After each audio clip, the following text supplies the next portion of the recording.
How's everyone doing? You alright?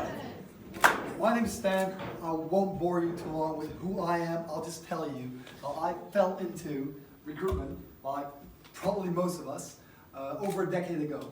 And I'm quite an excited type of guy, and I get excited quite quickly, but I've never been this excited to announce anyone at a recruitment event in my life. You are about to witness a demo that no one in the world has ever seen before or will ever see. If you listen good to Dave, who gave a little bit away, thanks for that, where's Dave? Thank you. You might know what I'm talking about, but hopefully it was distract you with so many different things that you missed that little piece. But I will need your help, because we took a little bit of a risk here and imported something from Holland. These things can be cheesy, intoxicating, or they can blow your mind. The person who's about to come on stage is a little bit of all of that. But he will need your support. This won't be a presentation like the ones before, where it will be a lot of sending and laughing and a little bit of interaction. No, we will genuinely need you guys after the first 5-6 minutes to help us blow your mind a bit more, to help you take something away from this demo, but also into your organizations. And then we promise you, within a couple of weeks, we'll come and deliver even more. How's that sound? Woo! Thank you. Maybe one more time. How does that sound? Woo! Alright, in that case, Luc. Yes. Alright, let's go.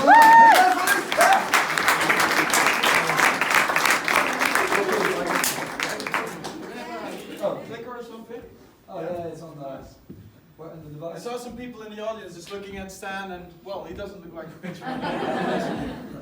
Well, we're Genius Voice, and when I say we, it's me and my two co-founders. We're from the Netherlands. We started about a year ago. And we have a certain vision after. I noted you to the Slido. Please, if you have some questions during the presentation, during the demo, yeah, please help me out and yeah, just drop it into the Slido, go to slido.com. The code will be on every slide from now on. So it can be our... Guys, if you could just grab your phones just to make sure, open the Slido and give us a lot of questions. And we'll need those questions to give you feedback in a couple of weeks. So without questions, less value for everyone in the room. Thanks so much. Please, yeah. Well, the Slido code will be above every slide from now on. So, well, we revolutionize business-to-human interactions. That's what we want to do, and you can picture it in this way. 20 years ago, the personal computer was introduced to the market, and people really had to learn how to interact with computers, right? Honestly, I have an aunt that gave those courses to really teach people how to use Windows 95. Yeah. Then we got the smartphones with, well, we had to do a lot of other gestures, and well, we had to do a lot of things. When I see my parents go about double tapping, right, it's still pretty hard. And we would like to change that. We would like to turn that around 180 degrees and teach computers how to listen to humans, right? Because then everybody can use it. Then everybody could just use technology, get the benefits of the technology, but without having to adjust to the technology. We're in 2019, almost in 2020, so why wouldn't technology adjust to us, right? But first, well, what am I talking about? I'm obviously talking about voice. And again, Google Dave, thank you for the little teaser. Maybe the, and what you see on this graph is on the left-hand side. You see, yeah, it goes from 0 to 50%. Yeah, but that's household penetration in the US. And on the other side, it's about how many years did it take for that much people to have a certain technology in the house. Well, we had internet. And internet was pretty slow, right? After 20 years, about 50% of the households in the US had access to internet. After that, the personal computer came, and it was even slower, right? After 20 years, only 35% of the people had a personal computer. Then you have smartphones. As you all figured, technology is getting accepted more rapid every time. Smartphones. After about 10 years, 50% of the people had a smartphone in the US. And then you have smart speakers, the one they've just activated. And they are already in some 8 years or so, in 50% of people's houses, or 50% of the people in the US has access to a smart speaker. And then it gets even better, because it's not just about smart speakers, right? It's a smart speaker, yeah, obviously, but we have smart TVs, we have cars with integrations. Your smartphone that everybody has, right? Everybody here has a smartphone, also has voice capability. You can talk to your smartphones, right? Then you have headphones, like really high-end headphones. They just integrate Google Assistant and Alexa into their headphones for people to just give them much more ease, right? That's what, again, Dave, you were really, really in my avenue there. About the ease, right? Give people more ease and they will have a better experience. And then I want to get into 3 key benefits of voice that could be beneficial to the recruitment world. The first one is motivation, right? You can write motivation as behavior is desire minus friction. Friction stands for the ease of use, and desire is about your employer branding. It's more or less your marketing, right? When you have a form, I've tried some of your guys. I've tried to apply to some of you guys. Sorry. I've tried to apply to some of your guys' websites. I've tried to apply for waiting staff, for example. And some of the forms were pretty extensive, or way too extensive, to be honest. I think even one company, before they even know who I was or what my motivation was, they already wanted my CV. I'm on my smartphone. Does anybody has a CV on its smartphone? No, right? Or why would you put people through the pain of having to get to their computers to apply to a job? We're in the war for talent. So why should people why should people have a hard time applying to your job? Another one is ability. Enable the enable. My grandma can use a laptop to play cards or something, but that's it, right? But my grandma can talk. She can do it. She can talk, and if we have the computers that listen to humans, we enable the unable. There's people that maybe have some cognitive disabilities, right? Or people that are dyslexic. Somebody told me yesterday 1 in 10 people in the UK is dyslexic, and it probably is even more. Why do you have that people write something or read something if that's really hard for them, right? That's just plain stupid. And then you have opportunity. As I already said in the devices part, cars are increasingly getting voice assistant integrations like Google Assistant, Amazon Alexa, Siri. It just creates new situations to interact in. That's pretty simple. But now I want to go to the part that everybody's have been waiting for, I guess. And that's the demo. And what we are going to do is I'm going to grab the smart speaker over there, get someone from the audience to apply through voice right here and right now. And that was the surprise that Google Dave ruined.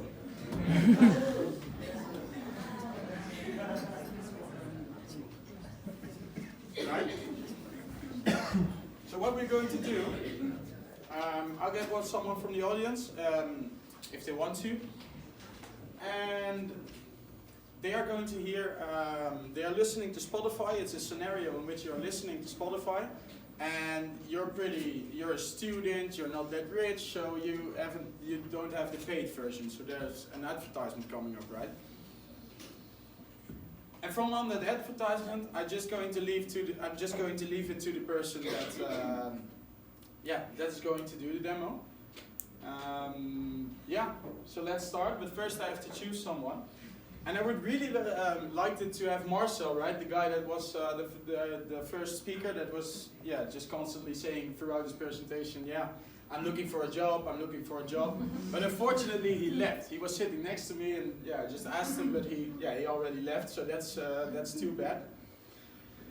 Can I get Charlie from the audience of the from the organization? Are you okay with that? Yeah. Yeah? All right. Can you do this? Thank you.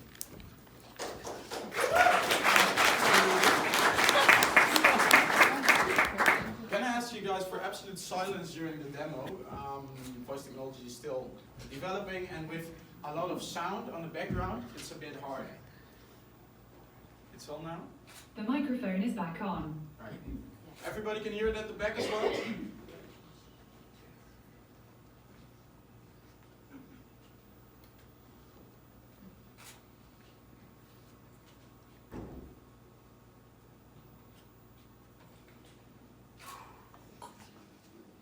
It doesn't work, I'm sorry. That's the end of the presentation. Current slide.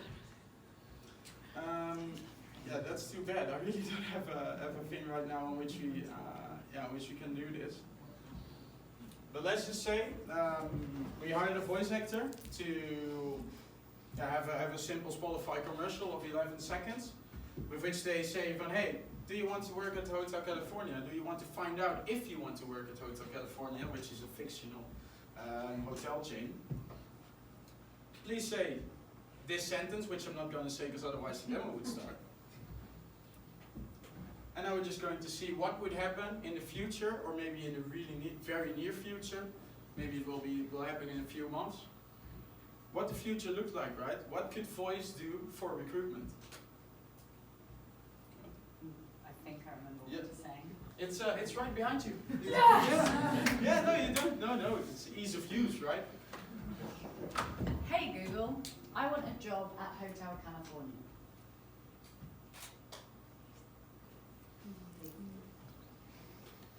Here's the test version of I Want a Job at Hotel California.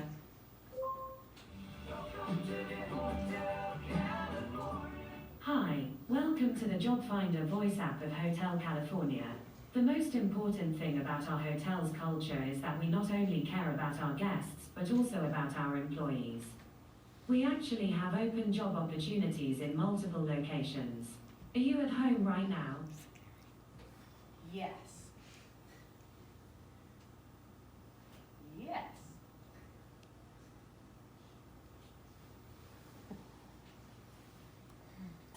Yes. No. Google? It's like there's no Wi-Fi. Like the Wi-Fi is not working properly. There's nothing happening. Then this is I really my promise this biggest works nightmare. before. Yeah. We did it over there. This really is my biggest nightmare ever, to be honest. Hey Google, I want a job at Hotel California. Are you at home right now? Yes. Yes. That seems a bit strange, since this is not a house. Is it alright if I access your address info, name and phone number from your Google account? Yes. Yes. Great. We have opportunities at our hotel in North London. Before introducing you to our recruitment team, I have 2 more questions for you. Firstly, what hourly rate of pay would you be looking for? 30? That's a bit high. Our range is between £8 and £12 an hour. Would this be okay for you? Yes. Good to hear. Next question. What days of the week you like to work? Monday. That seems okay. Have you been to one of our hotels before? No. That is no problem. We're sure you'll get to love them. I will send you some information about Hotel California, together with a notification regarding scheduling some time to speak with a recruiter to your Google Assistant smartphone app. You'll receive an update within 24 hours. I wish you a wonderful evening. That's it.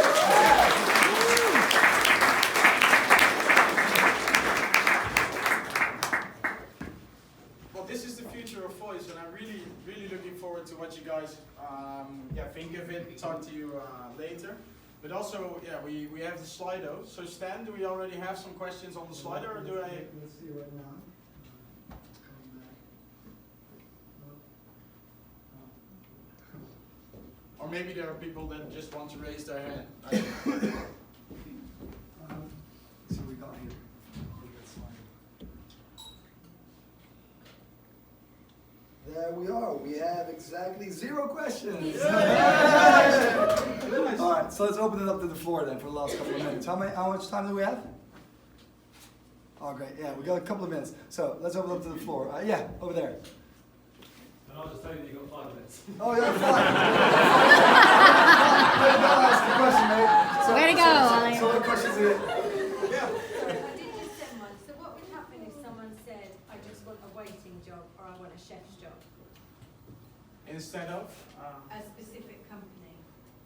Yeah, so if you would, as a specific company, so you're at a certain company, and what would people have to say then?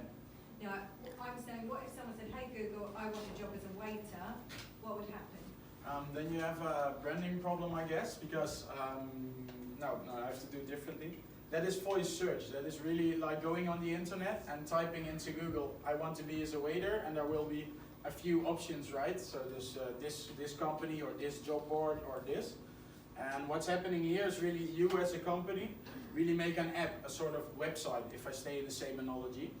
And well, this is just a sentence that you can manipulate. And well, if really someone says, I want a job as a waiter, just plain as a waiter, that will be voice search. But that's the synergy that has to be made between marketing and recruitment, right? That the employer branding is that strong that people are going to say, I want a job, if I want to be a waiter at this hotel. And then you, as a hotel or as a fast food chain, I don't know, just can hijack that sentence. So maybe to build on top of that, you could advertise the invocation, that's an invite to have a voice conversation anywhere in the world, in any channel. So this is not a standalone product, it could be, but for example, you can have street art, you could have ads, you can have print, you can have any type of channel that you would like to advertise the invocation. Within the conversation though, the options are pretty much limitless. So if you have multiple jobs in multiple areas of the business, just program in that Google will ask you, what are you looking for? Right? For the sake of the demo, we needed to keep it short here. Yeah. Become really broad. So does that answer the question? That does make sense to me, yeah. Yeah, all right. Any other questions about what you can do with this, where you can take it, what might be interesting for your business? Yes, sir. People can ask unlimited questions, so how many answers do you have to preload? How does that work? Cool. Any Yeah. question, or is it more a question for Dylan? Yeah, maybe the technical guys can answer that. Well, everything is possible as long as you invest time and energy in an app, and you need to steer participants a little bit into the conversation. Like the environment of Google, you can ask literally every question that you want.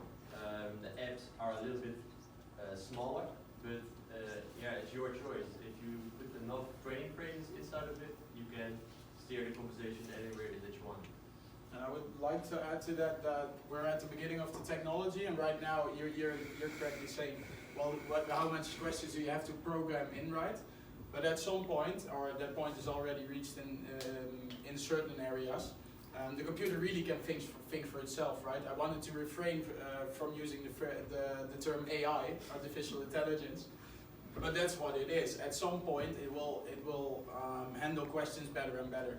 That's just, it gets better and better. And in the beginning, you have to script it, and as soon as you begin collecting data, the computer can learn, right? You saw what happened when Dave asked for the song to be played. That was already in there, and there's a ton more in there. And every conversation you're having, as creepy as it sounds, Google is listening. So can I see a show of hands who has a Google app on his phone? So all of you agreed to Google listening to all of this, everything you do. It's learning from that. As creepy as it sounds. But yeah, you can use it towards your benefit, to express your culture, to reach people more seamlessly, more easily. So it looks like it's easier to talk. Not even touching on the fact that there are a lot of people with specific, let's say, impediments like neurodiverse people that don't read and write well, or don't scroll and don't like pictures well, but speak, really know how to communicate using voice. You can reach all of these people for your roles where reading and writing is less important than, let's say, empathy and communication. So that's a big opportunity. Any other questions about what we can build with? Yeah, sure. So I find it really interesting. It's so interesting. We're always trying to get what the next thing is, and if it's going to be AI or is it. So it's really interesting to see. Thank you. But what I'm you were talking earlier about clunky apps application forms and all of that kind of stuff. From what I'm gathering, at this point in time, this is more of an attraction piece, something that makes people go, you know, wow, it's really interesting they're using that. But also at the same time, obviously, they're still reliant on you sending them information and therefore getting their application post that point. Especially at industries like the ours, so many of our, we don't all need a CV to apply for something. So how far away is the technology from going, take what's in my Google and just apply for the role? I love it. Can I take that one? Because this is what gets me so exciting. So again, for the sake of the demo, we just showed you a small part of the attraction piece. We weren't sure how to structure this. We took a bit of a risk to make it interactive because we expected these type of questions to come here. But it's here. It's here already. Google essentially can scrape most of the data that you allow it to scrape about your profile, your search behavior, who you are, even what restaurants you visit. You know, I'm a marketer by heart. So if you visit, let's say Byron or Nando's or Five Guys or any of the other hospitality firms here often, then it's quite easy for Google to determine that you should be targeted with a display ad, you know, because you were there in that location, enticing someone to apply for a role, right? So for the attraction piece, yes, you can definitely use behavioral info. But you can go further down that journey as well. You can also think about assessment. And what kind of questions, and that's what we would love to hear from you, because we'll build that for you. We'll email it to you so you can play around with it and give us more feedback. That will help build the business. Well, what kind of questions would you ask in the assessment process to maybe not just qualify, but also filter, like Dave said, not to be swamped in applications that aren't a great fit. What happens afterward in the offer stage? How can you make the offer more interesting by having a voicemail communicate directly to not 1 or 10 or 15 or maybe 50 even people that a recruiter can handle? What if you want to communicate to 500 or 5,000 people at the same time? This technology can enable that 24/7. It's never in a bad mood. Right? What do you do? What do you do in the onboarding stage? So Luke is now being set up with Chris Cherry from Onboarder to talk about voice-supported onboarding. Luke is being set up with Peter from Apical, with Telmundo from Belgium, now Bob Bowser, to discuss voice-supported onboarding. And then during the whole employee journey, obviously there's a massive play in HR, even offboarding. No, we don't. How much time do we have? I think we're out already. Yeah. 1 minute? All right, guys. So what I would love to invite you to do, instead of doing a Slido and kind of putting you on the spot, I think we'd be wise to just send you a survey with some open questions, so you can tell us where you think this would help you in your business, rather than us imagining it. And based on that information, again, within a couple of weeks, we will send you actual demos like these that you can take up to leadership, take to HR, and just play around with. And then decide whether you want to build it yourself or going to shut the fuck up and take my money mode and call us to build it for you. And on that note, I think we're out of time. Yeah. But thanks a lot for allowing me to